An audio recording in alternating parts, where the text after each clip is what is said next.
it might not even be like changing your definition of success, but just like realizing it wasn't the like how necessarily, but like for me, like supporting people was always the goal. And so, but you know, when I thought it was a doctor and then I thought it was, you know, moving up in education, but that was just how to do the same thing as I'm doing now. And I don't know, it makes me think about like, sometimes we think one thing is the goal, but as we kind of start moving through, it shifts and pivots and there's changes.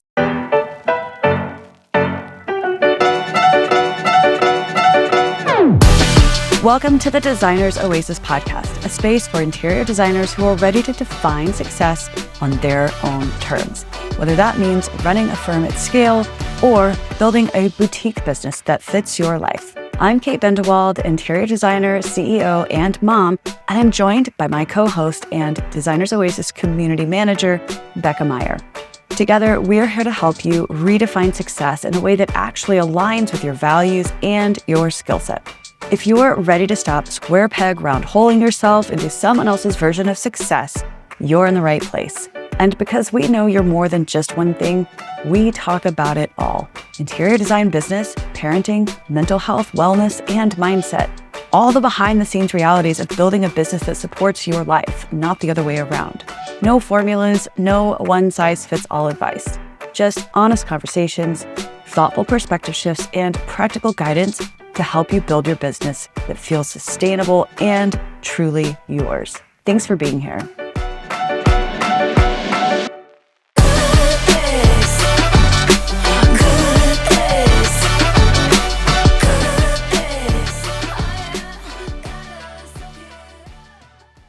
Welcome back to the Designer's Oasis podcast. I'm your host, Kate Bendewald, now joined by my good friend and the Designer's Oasis community manager, Mrs. Rebecca.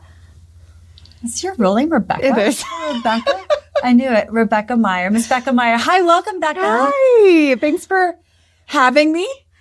Oh my gosh, if it weren't for you, that we wouldn't be here.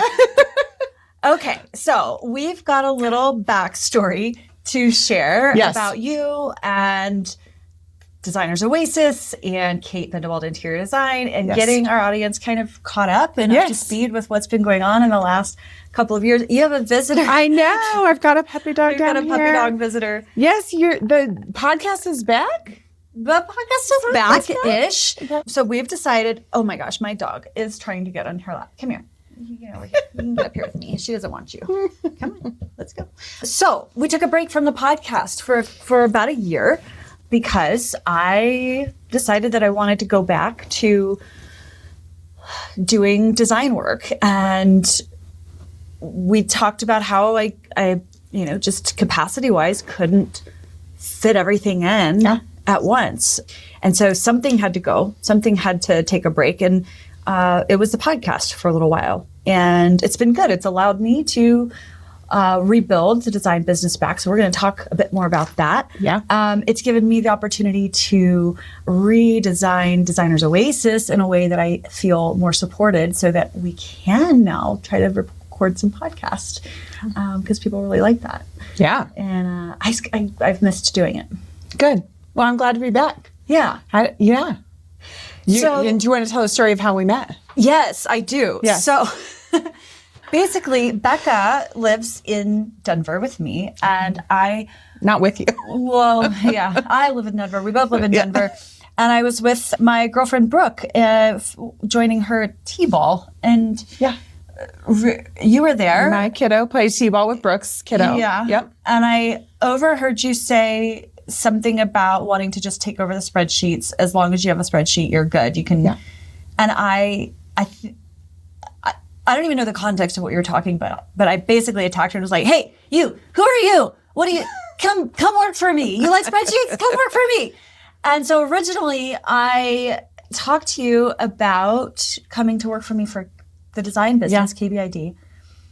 But then after talking to you more, learning your background, which I want you to share more about what you do and your history and why it was such a good fit, I realized, oh my God, you would be such an amazing asset to Designers Oasis and the Designers Oasis community. Yes. So after tackling you on the softball field, I wrangled you into my little world, and here we are.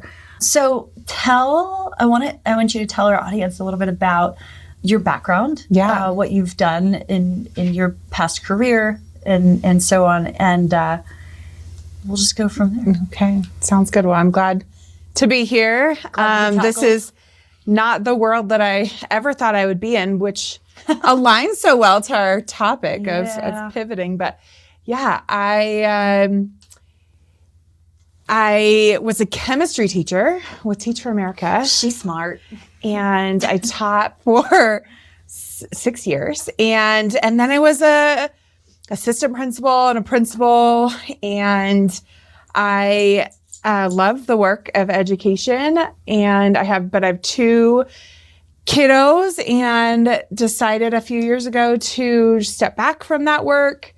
And I love coaching people. I love just trying new things, helping people. I don't mind being in the background of things, which was not what I was doing as a principal. So I'm just kind of trying lots of things now. It's been really fun to work with designers.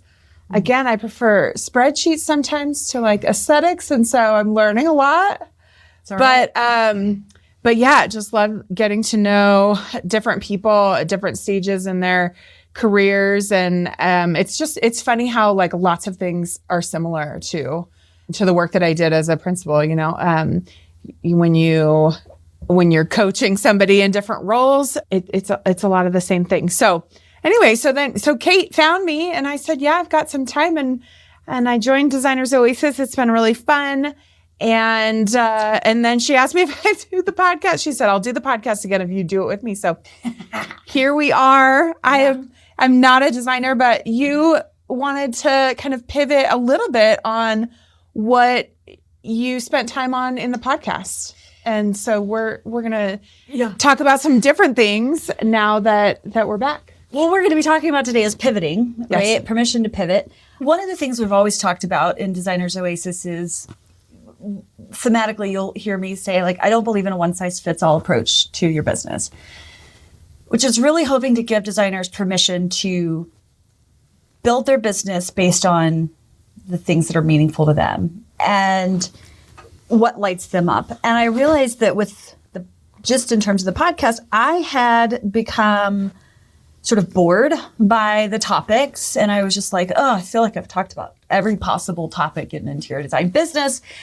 I'm a really curious person, and I have so many things that I find interesting. And I also noted, like, on the brief, which is our weekly email newsletter that we send out, people read the brief, but one of the things that they click on the most is like articles about parenting, or like this podcast episode I overheard on mindset or whatever else. And it's like, well, our audience are dynamic people too. And so I was like, well, I would be more interested in bringing back the podcast if we could talk about all the things. I want to talk about, I don't know, parenting, perimenopause, wellness, mental health.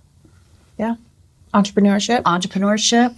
Yeah. What else? And then you have this amazing background in education and coaching.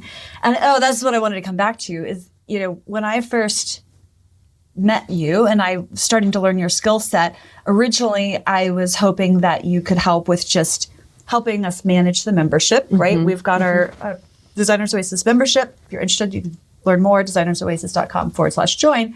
Because I wasn't, I can't do all of the things that we need to do on a daily basis to keep that running. But then I started to realize that your background in coaching and managing people is a real asset to the designers in the membership. And you've already been able to help support them. And again, you don't need to have a design background to necessarily understand how to help somebody get out of a rut when they can't see the forest for the trees, right? And so I've enjoyed being able to work with you in that way, but also, like, you kind of coach me at times. And so, there's this, I see you as like, I want to talk about like manifesting money and manifesting in general, living in alignment with your values, all of these other things. And you really like spreadsheets and data. And so I thought, well, bringing us together back on the podcast would be an opportunity for us to talk about some of these same things, but looking at it from kind of a different angle. A good counterpart. Yeah, I think so. Let's talk about one of the things about pivoting, right? You made a major life pivot. Yes, I did. By leaving the security of your 9 to 5, and all of that.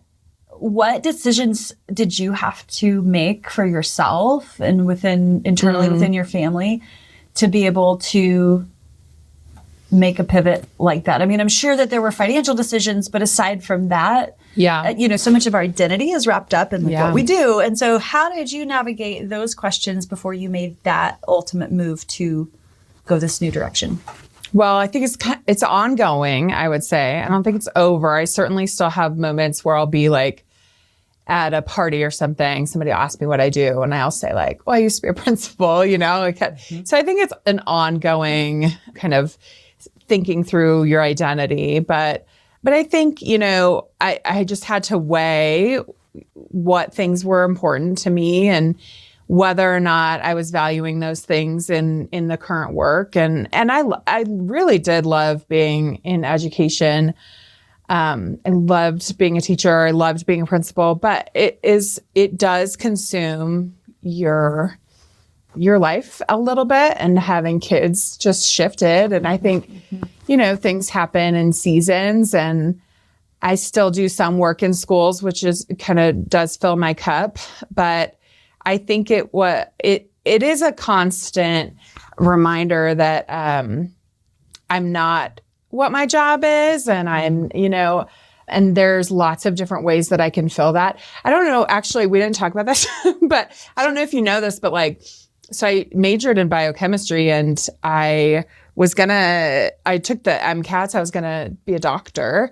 Mm-hmm. My goal was never to be a teacher or it was just like wanting to support people where they were, and wanting to just like help make people's lives better or like help them find what is. Well, that's evident from the first time I met you that you are driven by mission and doing work that feels like it gives back and that it's meaningful. And since you've been able to pivot, you have, I think, in some ways been able to find other ways to bring your drive, your brains, your motivation, all of that, and your interest in helping others and putting it to use in new ways that you didn't really see before. And I like that. To me, that shares that is part of your value system, is supporting others or giving back. I don't know. Does that feel true? Yeah, certainly. When I was younger, it felt like it didn't matter what it was that I was doing. If I could kind of be with people and be supporting people, that, I didn't, when I was a teacher, I didn't want to be a principal. It just kind of happened. It was like, people would be like, well, you're kind of good at this. Like, why don't you try this other thing? And I'm like, as long as I could be supporting people so that they can support, well, in that case, the children and make sure that they got what they needed. But, I think about this now in the Designers Oasis work. A lot of our designers in the membership, they've also made a pivot. And so it's been a good connection point too for me, because a lot of designers, it's a second career. Not all of them. That I would say 90% of our members, this is a second career for them. Yeah. And so I think people, are feeling like they're starting over. But I think that it's not that exactly. It's like pulling in different experiences that you've had and making the connection. So sometimes pivoting feels like scarier than it has to be. Sometimes you just have to take a leap. Like you asked me earlier if what decisions that I had to make. Some decisions were about family, things like that. And some of it was just, at some point you just have to try it and see if it's going to work. I'm glad you said that because I wanted to come back to that. I think it's an important distinction and I didn't want to gloss over it. But yeah, I asked you, was like, what decisions did you have to make? And you said, well, we're still kind of figuring some of that out. Mm-hmm. What I love about that is that you gave yourself permission to take the next right step. Yeah. Without having it all figured out. Yeah. Right? Like, well, maybe I won't like it. I can always go back. Yeah. I can always choose to do things differently. Yeah. I remember, I don't know, 5 years ago or so at this point, almost 6, when I first started Designers Oasis, I realized that, I wasn't going to be able to have the capacity to do this size of projects that I was doing before. And people kept asking me, are you going to miss design? And I was like, yeah, probably I will. And I tried to do both for a little while. And then I realized I just want to give Designers Oasis my full attention. And so I did that for a while and I wasn't taking any design work. There were aspects of that season that I really liked, but ultimately decided I really enjoyed and needed and craved the creativity that comes with design.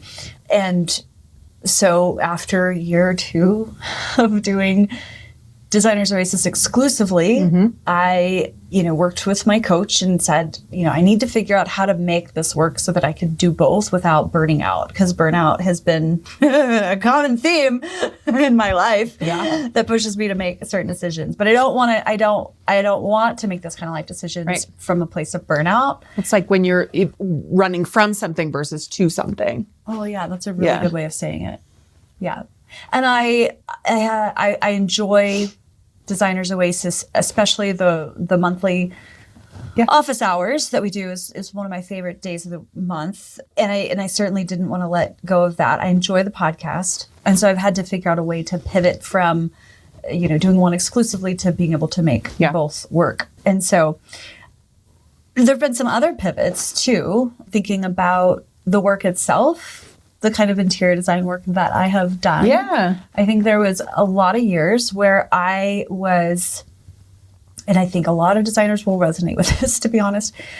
There were a lot of years where when I started to think about, okay, what are my 3 and 5 year goals, 10-year goals? And baked into that somewhere was this like vision of, getting published, having book or whatever, having made a certain amount of money or whatever. And while I haven't had a book published, I did meet those revenue goals that I originally set out for myself.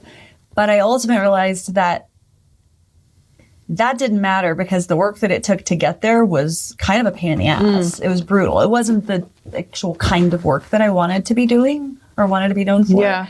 And so I had to get quiet with myself and ask myself to come up with a new definition of success that met me where I am today versus where I was however many number of years ago when I first started to think about this. And so for listeners who've been listening for a while, you may recall one of our last episodes that that I recorded before taking a break from the podcast was the decision to go alcohol-free and at that point it had been a year. Now I'm going on 3 years, which is kind of wild. That's great. It's been 2 years. And it was really during that time that I allowed myself to get quiet and think about, okay, I know I want to do design work. I have been very lucky to have some of the most amazing clients, like really, really, truly beautiful people. Ran into some of them this weekend on the street, had a nice hug and chat. It just fills my heart. Like I have been so fortunate to work with some really amazing people. So I want to keep that alive. I also used to think that I wanted to do these really big, large scale new construction projects. And when I got quiet with myself, as I was saying, okay, I know I want to pivot back to design, but I don't think that the goals that I had before are the same kind of goals that I want today.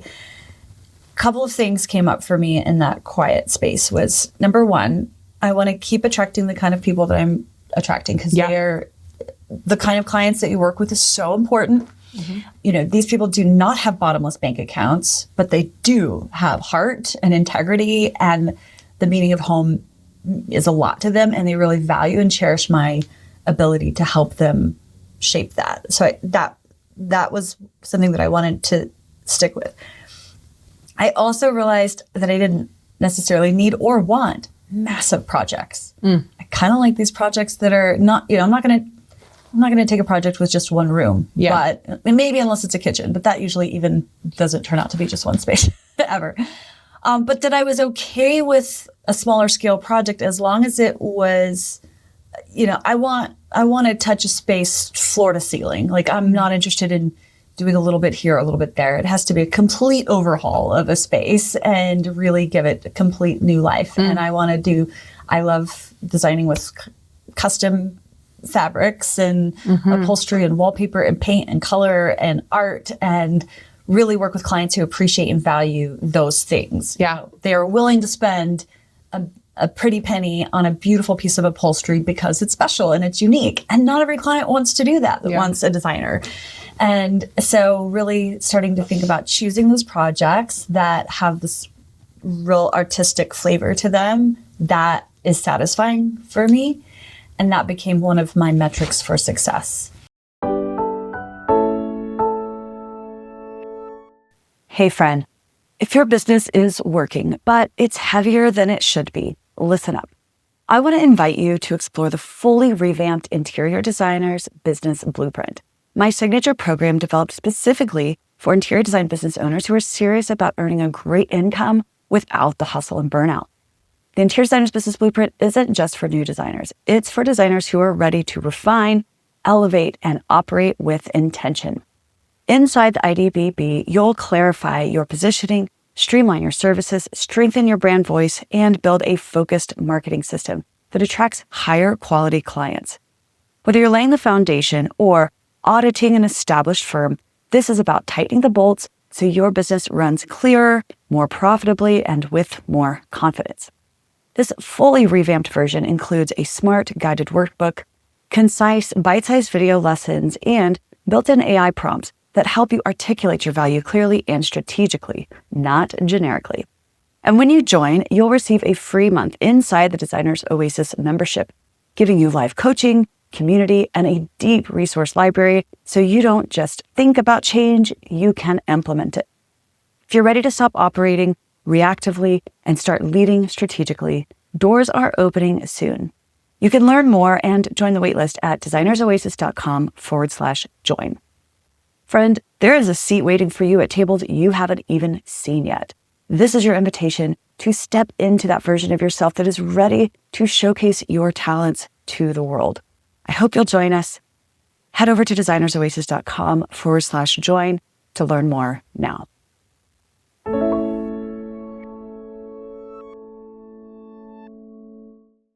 Well, I love that you took some time to step back. I am curious. It makes me think though, sometimes the goal changes just different seasons of life. I wonder if in 5 years you might, really want again to do the big projects or, I think it's such a testament to how you think about your business that you are willing to step back and think about what it is that you really want, because the more that you're kind of lit up about that, the better you're going to do, the more clients you're going to attract. And so I just think, having the opportunity or forcing yourself a little bit to step back and rethink. And I don't even know, it might not even, well, I know this is going off script a little, but it might not even be. He got no script. Off outline. But it might not even be changing your definition of success, but just realizing it wasn't the how necessarily, but I don't know, for me, supporting people was always the goal. And so, but when I thought it was a doctor, and then I thought it was, moving up in education, but that was just how to do the same thing as I'm doing now. And I don't know, it makes me think about sometimes we think one thing is the goal, but as we kind of start moving through, it shifts and pivots and there's changes and yeah. You really dialed that in well. The seasonality piece of what we do is something I think that we might underestimate the value of. You know, anytime I come off of a like major kitchen renovation, I'm craving a project where it's like, let's get our fingers into some fabrics and some furnishings and some, you know, all the lighting, all the art. And then maybe I'll do that for a little bit. And I'm like, oh, I want a big old kitchen project next. I also know that, you know, my kids are 10 and almost 13. They're not going to be around forever. Summers are sort of sacred. And right now, I Designer for a Day is a service that historically I've offered, and it's typically been a gateway service that often leads to full service projects. I don't take every Designer for a Day project that comes my way, but I'm in a current season where I have too many full service projects going on to be able to take on any Designer for a Day projects. So what I'm doing is I'm building a wait list of people who are interested in this summer when my kids are out of school, and I need to slow down on these, you know, the full service projects require a lot. And so the goal is for the summer season to have some Designer for a Day projects lined up to sort of fill in while we pull back a little bit on some of the full service work. So not just seasonality of life, but seasonality of your year. And I think that was really intentional to create a business and services that allowed me to have that flexibility during, you know, the season when my kids are relatively young. Yeah. They're getting more independent. So. Yeah. Seasonality. Yeah. So I would just say to somebody listening that if you are in a place where you feel maybe you're feeling overworked, or you're, you know, just feeling sort of like you're teetering on burnout. If you feel like you're under-inspired, like you're not creatively inspired by the project work that you're doing, or that maybe you're attracting people or working with people that you just are not in alignment with, it's possible that you're square peg round holing yourself into someone else's version of success. Yeah. And so I think my invitation to whoever's listening is to find some quiet time and start to think about what are the things that maybe you're saying yes to for the wrong reasons. Maybe it's some scarcity going on, you know. Any decisions made out of fear are not necessarily a good one. Ask me how I know.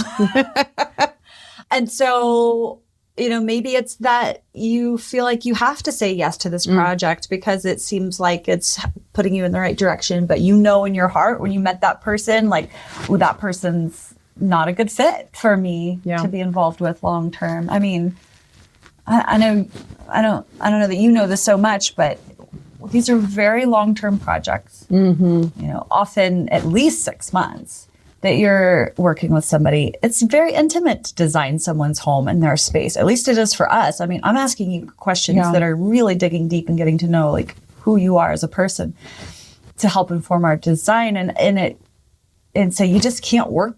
In my opinion, it's very important that I click with the person that I'm working with.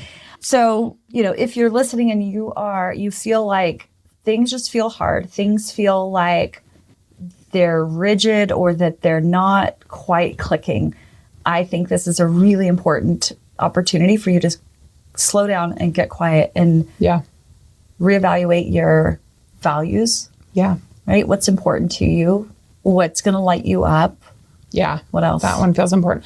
Well, yeah, I'm just thinking about, if I could go back a second, how do you say it? Round peg, square hole. Square peg, round hole. Square peg, round holing yourself. Yeah. I was telling you earlier, like it reminds me of when, you know, I was a new teacher, when I was a new principal, and there's so many ways to manage a classroom, to, you know, give homework and everybody wants to give their advice out of the kindness of their hearts. And I was trying so many different things that just like were not working because it wasn't the way my brain thought. It wasn't the way, you know, and it was so hard. You know, it would be like I had now I have all these papers to grade and nobody told me about that part. It's just like this. So thinking when I finally gave myself permission to try it, even though it could be messy, like try it my own way. And so I'm just thinking about folks who might, be on the newer side too, or in a career transition, how you might kind of be looking for all the right ways to do things. And like, there's not a right way, I think. And so my encouragement to people is to think about what feels right for you, what really fits into who you are and how you operate, how you want your life to feel. And I think, because if you continue to try to make it fit somebody else's way of doing things, it just will never like really feel like it's your own. I remember like in my third year of teaching when I was like, oh, this actually feels like my classroom now. Like this feels like what I'm doing. And then it felt right. Yeah. Yeah. So I don't know. You asked another question. I don't think I answered, but just in thinking about that, like making it fit, being authentic to who you are, 100%. Hearing you reminded me of, I listen to a lot of podcasts and I historically have been in a lot of Facebook groups with, interior designers. And there were many years where I would simply latch onto something that I heard or something that I saw in these groups.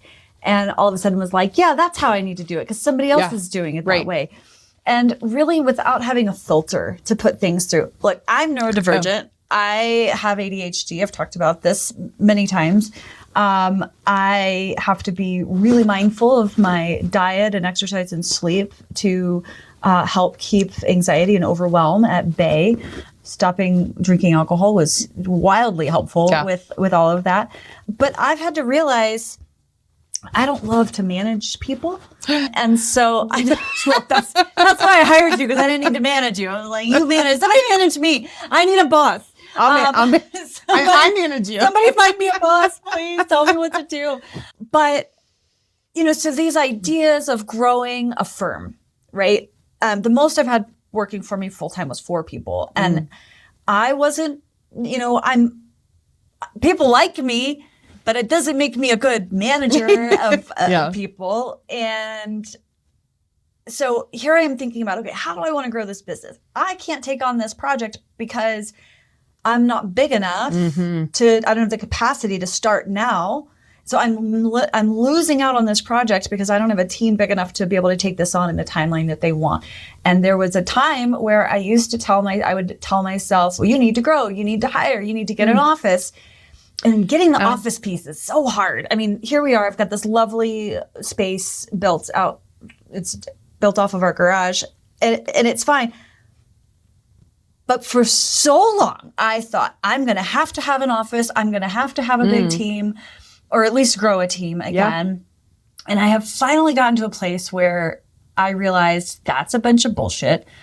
If I don't want to do that, I don't have to. And did some math, which was so proud of me. Did? I did it all by myself. Yes, well, with the help of a spreadsheet. You got this. Yeah. And are like, okay, what are the financial levers that I can pull that would allow me to be able to make the kind of revenue that I want, but without having a giant team? Yeah. And without the overhead of an office. Yeah. And when I finally came down to it, I realized that there are certain kinds of projects that earn more money. And if we can lock in a couple of those a year, and I can, rely on my subcontractors that I work with. I have one person that works for me full time. I think we might be hiring one more part-time in-house, and then the rest are contractors. What this has allowed me to do is to still achieve those revenue goals, but while having a home office. Yeah. My kids are going to be home all summer. I need to be around. My kids were just sick for 2 weeks with strep and flu followed by strep. Yeah. I got 2 little pups that need me. Like, I just don't want an office outside of the house. Yeah. It's just what it comes down to. So it's like, okay, I got to make this work because this is the lifestyle that I want. These are Right. my values. Being available for my kids. You know, I don't need to be at their beck and call, but I want to be there for them when they're sick or whatever. It gives you a lens for decision making. And so, exactly, it gave me that lens to say, well, you know, there are other ways to get to where I want to be, but in doing it in a formula that works for me and my family and my lifestyle, my budget, where I am today, and what's meaningful. So I guess all that to say is that's just another example of how I want you to give yourself permission to pivot if something's not working. Yeah.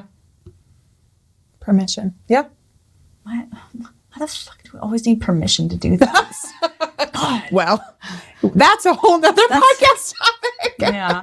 Okay. Maybe fair. Well, because the world, I mean, even though you can be firm in like what you've decided, you know, your boundaries are going to be or whatever. And there's still messaging that comes at us from all directions that are trying to convince us otherwise. And some of those are good. They help push our thinking, but that's why you need to give yourself permission. Right? I don't know. Yeah. I mean, like for you leaving your, you know, the security of your 9 to 5, that wasn't comfortable, but it really was about just making the decision, even though you didn't have the right, you know, a lens that could show you 2 or 3 years down the road. And we have to give ourselves permission, even when we don't know what the outcome can be. Yeah. And give yourself, because if it doesn't work out, then you just go back to what you were doing. You can go back. Yeah. Yeah. Or find another way. Yeah. It's that terrible phrase. There's more than one way to skin a cat. Who came up with that? This is terrible. The idea is right. Like, there's no one right way to manage your classroom or to, you know, have a design business. Yes. Well, yeah. Okay. Yeah. Let's put a pin in this. Okay. What do we want to leave people with? Well, I think what should people be thinking about, you know, this week or? Well, do we have a encouragement for them or? Yeah. I mean, I think one of the things that has been really helpful for me is once I have made the time to get clear on what are our values. Like we have our mission, vision, and values for our business, and that is at the top of our weekly agendas. So it's not buried away collecting digital dust, but it's somewhere we can see it every single week.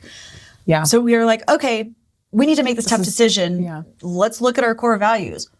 Are we aligned? Is this, you know, achieving this goal of what we're trying to do here? And to me, having that front and center is really important. But first, you have to figure out what those values are. Yeah. So as you're thinking about pivoting, what are some of those values that you're grounded in? Does it check and balance against that? Yeah. Exactly. Sorry, you were saying. Well, I don't know. Oh. I was thinking about the Interior Designer's Blueprint, which is our signature course. Is one of the very first things that we ask designers to do is to really get crystal clear on what are those values, because it's such a critical decision-making tool. And I think that sometimes, well, I could speak for myself that like I've written them, iterated on them, but there was a season where they were fairly arbitrary and really didn't mean anything, and they really didn't drive decisions. But when I started to refine them and feel like I embodied them and like they really made sense to me, then it felt easier to lean into those and to use them as a filter. So now they do feel meaningful, and now they do feel aligned with what, you know, where I'm hoping to go in terms of helping change people's lives, helping improve the way people live and experience their homes. Wellness is a big part of that. And so when those values aren't arbitrary, when they do feel aligned and meaningful, then I think that's when it becomes a really powerful tool. And so I've enjoyed taking designers through that process of either creating them for the first time or reevaluating and see what still feels resonant and what maybe needs to be reevaluated. Yeah. I love that it starts with that. The blueprint starts with that, because I think that a lot of people are coming in thinking like, I want to know exactly how to price, and it's in there, you know, but I think, but the whole, you know, first part really focusing on like what your values are, I just think really grounds. Yeah. Yeah. Well, and I think this is probably just a shameless plug to mention that last year, I completely overhauled the Interior Designers Business Blueprint program. The best parts of it are still there. But one of the things that I realized the original course was lacking or missing was this foundational piece of, well, who are you and what are your values? And really making that sort of the foundation and central part of making all of these other decisions. Because when it comes to what kind of services do I want to offer? Yeah. Or what kind of money do I want to make? What kind of services do I want to offer? It's so wild to me how closely connected those are to our values, right? And what's important to us. And so I wanted to create a way for designers to be able to think about that first, and then build everything else off of there, or reevaluate everything off of there. So we'll be sure to include more about the blueprint and how you can get on the wait list for the next time the doors are open.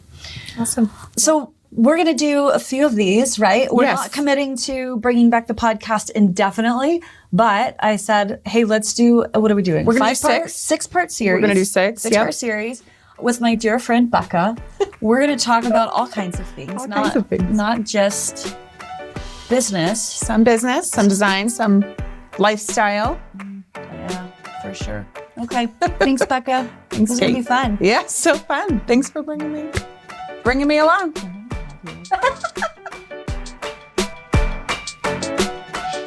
Thanks so much for sharing part of your day with us. If this episode resonated, one of the best ways you can show your support is by taking a moment to rate and review the podcast. Those reviews truly help the podcast get found so we can continue bringing you the more honest conversations, fresh perspectives, and new episodes. And if someone came to mind while you were listening, we'd love for you to share this episode with a friend or fellow designer who might need to hear it. Thanks again, and I'll see you next time.